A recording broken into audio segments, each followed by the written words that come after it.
ডাকনাম বেলাল উদ্দিন। শারীরিক প্রতিবন্ধী। একটি মর্মান্তিক দুর্ঘটনা কেড়ে নিয়েছে তার জীবনের সকল হাসি আনন্দ। প্রতিদিন এভাবেই রিকশা চেপে যাত্রা শুরু করেন কর্মস্থলের দিকে। রাস্তার পাশেই রয়েছে ছোট একটা মেকানিক্যাল দোকান। দোকান খুলেই মেতে ওঠেন কর্মব্যস্ততায়। শরীরের অর্ধাঙ্গই নেই, তারপরেও রয়েছে প্রচুর আত্মশক্তি, আত্মসম্মান, যার কারণে স্থানীয়ভাবে রয়েছে প্রচুর সুনাম। কর্ম করে খেতে পছন্দ করেন, ভিক্ষা না করে মেকানিক্যাল কাজ করে বউ বাচ্চা সহ 8 সদস্যের এক সংসার চালাচ্ছেন যিনি। আজ আমরা কথা বলবো এই মানুষটির সাথে, জানব তার জীবনে ঘটে যাওয়া দুর্ঘটনা সহ তার বর্তমান জীবন সংগ্রাম নিয়ে। চলুন আমরা শুনে নিই তার সেই অজানা কথা।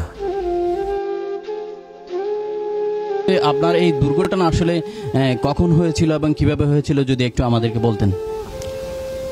তখন আমি সুন্নিয়া মাদ্রাসায় লেখাপড়া করি। প্রাইমারি স্কুল হামজারবাগ রহমানিয়া স্কুলে 5ম শ্রেণী পাশ করার পরে সুন্নিয়া মাদ্রাসায় যখন তৃতীয় শ্রেণীতে ভর্তি হই, 3য় শ্রেণী থেকে পাশ করে 4র্থ শ্রেণীতে ওঠার 3 মাসের মধ্যেই আমার অ্যাক্সিডেন্ট আর কি। আসলে আমার পৈতৃক বাড়িটা হচ্ছে যে মিরেশ্বরাই 6 নম্বর ইসাকালি আর কি। তো আমার জন্মটা চট্টগ্রামেই। আমার বাবা, আমরা এখানেই থাকতাম, হামজারবাগেই থাকতাম। আমার বাবা ফরেস্টের 2nd ক্লাস অফিসার ছিলেন। আমার বাবা মার সংসারে আমরা 3 জন, 2 ভাই 1 বোন। তখন বয়স হয়তো 11-12। চট্টগ্রাম ইউনিভার্সিটিটা কী ধরনের মানুষ বলে ভার্সিটি, ট্রেনে যাইতে পয়সা লাগে না, তো এই জন্য আমিও যাচ্ছি একটু দেখি ভার্সিটিটা কীরকম। 1600 ট্রেন স্টেশন থেকে যখন ট্রেনটা ছেড়ে যায়, তখন ট্রেনটা হঠাৎ করে এক জায়গায় থামে। পরে দেখতেছি ট্রেনে হুইসেল দিচ্ছে, মানে ট্রেন ছেড়ে দিবে। তখন দৌড়ে গিয়ে ওঠার চেষ্টা করি, উঠতে না পেরে হাত পিছল খেয়ে পা ভিতরে চলে গেল। এই গরমের কাল ছিল, হাতে ঘাম ছিল, আমি হাত পিছল খেয়ে পা প্রথম একটা ঢুকছে। এরপরে অনেকক্ষণ শেষরাইছে আমাকে, পরে আর রাখতে পারি নাই, হাত ওটাও ছেড়ে দিতে হয়েছে। তখন 2টা পায়ে ঢুকে গেছে। আমার হুঁশ ছিল, সেন্স ছিল, আমি সব কিছু দেখতেছিলাম, কিন্তু আমার ওই যে পাটা কেটে গেছে তখন আমার ওইটা মনে ছিল না আর কি, যে আমার পাটা কেটে গেছে। কাটার সময় আমার হাড্ডিগুলো যখন কাটতেছে তখন একটা জোরে আওয়াজ হয়েছিল, 2টা হাড্ডি কাটার সময় ওই আওয়াজটা শুনছি। এরপরে ট্রেন চলে গেছে। ট্রেন চলে যাওয়ার পরে আমি উঠে বসে গেছি ট্রেনের রাস্তায়। আমি চিন্তা করতেছি ট্রেন থেকে আমি পড়ে গেছিলাম, তো ট্রেন তো চলে যাচ্ছে, আমি আমার বাসায় দিকে আমি এদিকে হাঁটে হাঁটে চলে যাব। তখন উঠে বসে আর দাঁড়াইতে পারি না, আবার শুয়ে যাচ্ছে। তখন আস্তে আস্তে আস্তে আস্তে মানুষজন জমতেছে, প্রায় অনেক মানুষ বলা বলি করতেছে। বিভিন্ন মানুষের কথাগুলো আমার কানের মধ্যে একদম কাটার মতো ঢুকতেছে। তখনও ধরতেছিল না আমাকে ট্রেনের কাটা, মামলা হামলার ব্যাপার স্যাপারে ধরতেছিল না।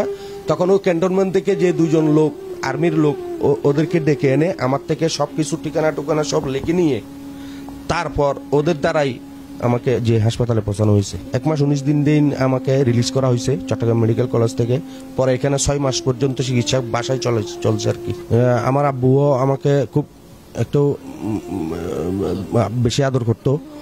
তো বলছে যে বাবারে, আমাদের বংশে কোনো ভিক্ষুক ছিল না বা নাই, তো আমার একটা ছেলে এরকম, তাইলে তোর ভবিষ্যৎ হয়তো তোকে ভিক্ষা করতে হবে। তো আমি বললাম যে বাবা, ভিক্ষা কেন করবো, আমার এখনো মাত্র জীবন শুরু, আমি আবার লেখাপড়া করি, আবার লেখাপড়া করব, বাস আমার জীবনে যা আছে আর কি। তো পরে বাবার অনুপ্রেরণায়, মা বাবার অনুপ্রেরণায় আবার লেখাপড়াতে ভর্তি হলাম। হুইল চেয়ার নিয়ে আমি আবার সুন্নিয়া মাদ্রাসায় লেখাপড়া করি। পরে যখন বাবা মারাই গেল, ঘরে তার কেউই নাই, কে আমাকে খরচ দিবে, তখন এই আমার সংসারের হাল ধরার পালা শুরু হলো আর কি, সংগ্রাম শুরু। আমি এই আর ছোটকাল থেকে ভিক্ষাটা আমি খুব একটা ভালো দৃষ্টিতে দেখতাম না। কেউ কাজ দেয় না, প্রতিবন্ধী লোকের কি কাজ, প্রতিবন্ধী কি কাজ করবে। তো অনেক কষ্ট করছি। টুপ্পের ফ্যাক্টরিতে গেছি, টুপ্পের বানাইছি। পরে ওই রোফাবাদ ইটের টালে গিয়ে কংক্রিট ভাঙছি, বিভিন্ন কষ্টের কাজ করছি। এরপর আস্তে আস্তে আস্তে আস্তে এই মেকানিক কাজের দিকে আমার একটু ঝোঁক ছিল, আমার ছোটকাল থেকেই, খুব ছোটকাল থেকেই। যে আমার রোফাবাদে একটা প্রতিষ্ঠান আছে, ছোট্ট একটা প্রতিষ্ঠান আছে, মেকানিক কাজ করি। জি, ওই মেকানিক কাজ করে ওইটাতেই আমি আমার সংসারটা চালাই। বিয়েটা আসলে তখন আমি বিশ্বাস করতাম না।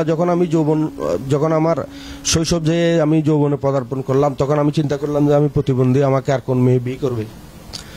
তো এটা সবসময় আমার মাথায় থাকতো। 2001 সালে বিয়ে করি।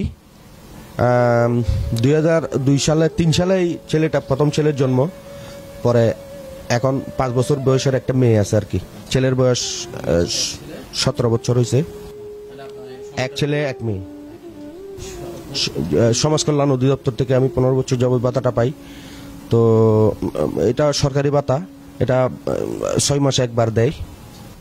অনেক জায়গায় অনেক অনুদান, ত্রাণ বিভিন্ন জায়গায় শুনি। আমার নিজেরও ফেসবুক আইডি আছে, দেখি কোনো ওয়ার্ড কাউন্সিলর, কোনো সমাজসেবক থেকেও আমি 4 আনা পয়সা বা ত্রাণ সহযোগিতা কারো থেকে পাইনি। শুধুমাত্র বাইজিৎ থানা ওসি সাহেব আমাকে একটা পোটলা রাতের 1:30 বাজে করে আমার বাসায় পাঠাইছে।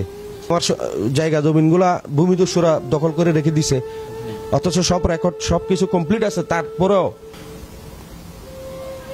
প্রধানমন্ত্রীর কাছে আমার একটা চাওয়া, মাননীয় প্রধানমন্ত্রীর কাছে, জাস্ট আমি প্রতিবন্ধী, আমার অবাগা সংসারের জন্য মানে একটা ঘর যাতে আমার নিজস্ব জায়গায় তৈরি করে দিতে পারে, এটাই আর কিছু। আমার আর কোনো প্রয়োজনতা নাই। জি, আমি প্রতিবন্ধী, আমার জাস্ট একটা আমার পৈতৃক সম্পদের উপর একটা আমার ঘর থাকবে, এই আমি আমার পরিবার নিয়ে একটু সুখে থাকবো। আমি মানে অনেক আগে থেকে বেলাল ভাইকে দেখতেছি, বা বেলাল ভাই প্রায় 15-16 বছর থেকে মনে হয় দেখতেছি যে উনি কখনো দেখতেছি মানে রাস্তার মুখের দোকান, আবার কিছুদিন পর দেখতেছি এখানে দোকান, মানে উনি মানে কর্ম করে খেয়েই যাচ্ছেন। আমি মানে কখনো ওনাকে দেখিনি উনি ভিক্ষা করে খাচ্ছেন। তারপর ওনাকে দেখার পর মানে প্রায় দেখি যে মানে এভাবে করে উনি সংসার মানে চলতেছে, মানে ওনার একটা নির্দিষ্ট কোনো দোকান নেই। হ্যাঁ, মানে যেখানে ওনাকে মানে রাখা হয় না কেন, দেখা যায় 2-3 বছর করে ওখান থেকে আবার ওনাকে তুলে দেয়। আবার উনি কি করে, আবার আরেক জায়গায় গিয়ে উনি আবার দোকান বসায়। কিন্তু আমার মানে একটা ইয়া যে এতজন আমাদের এলাকায় এত কোটিপতি আছে বা ইয়ে আছে, কেউ ওনাকে মানে তাকাচ্ছে না কেন, যে ওনাকে মানে একটা নির্দিষ্ট একটা দোকান করে দেওয়া উচিত, যেখান থেকে কি ওনাকে কেউ সরাতে না পারে। তো অনেক দিন যাবৎ বেলাল ভাইকে চিনি, দেখি বেচারা অনেক পরিশ্রম করে, কিন্তু ওনার কোনো নির্দিষ্ট কোনো স্থানে কোনো দোকান নেই।